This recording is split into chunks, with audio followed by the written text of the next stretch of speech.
Another one of the great evils of capitalism have been exposed. One of the worst has always been the tobacco companies, who for decades covered up the fact that they knew cigarettes caused cancer. Now the same thing is happening again.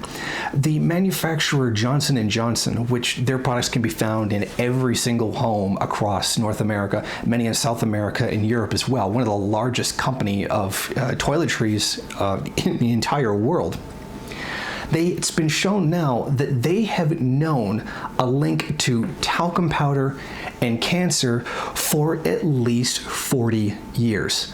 That's right, their product has been causing cancer. Not only did they know about it for 40 years, but they have been consistently trying to cover this up by producing doctored studies to show that it's not true. Now, this has gone to trial and a lot of people have sued. There's over 1,200 lawsuits going on at this time. Now, for the second time in 3 months, Johnson & Johnson has been hit with an 8-figure verdict in a trial, meaning they're being found guilty of covering up the fact that their product caused cancer and that they knew about it. Now, the talc was found in the ovarian tissue of a hysterectomy of a plaintiff, Gloria Resund of Sioux Falls, South Dakota. Now, in May 2nd, there was a verdict in St. Louis. She was diagnosed with cancer in 2011 after using J&J's talc-based feminine hygiene product for almost 40 years. The jury awarded her $55 million, which means all this time women have been putting this talcum powder on their genitalia, and has now been found to be, a cancer-causing product that they've, covered it up.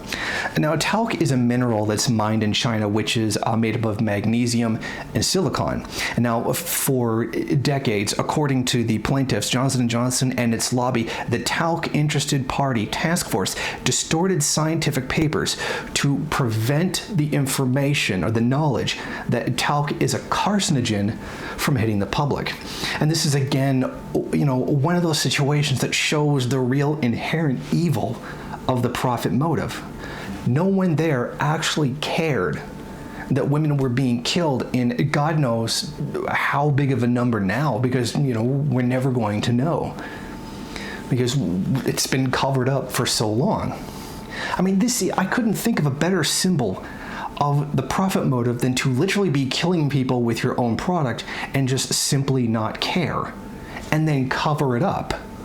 But this is one of those things that, libertarians would have us believe that is not real capitalism, and that regulation is what actually caused this. If we knew, then we could go take our money somewhere else, which of course doesn't really happen if you're the one covering up everybody from covering up people from finding out that your product causes cancer. And it's again one of those just one of those things that capitalism continues to do.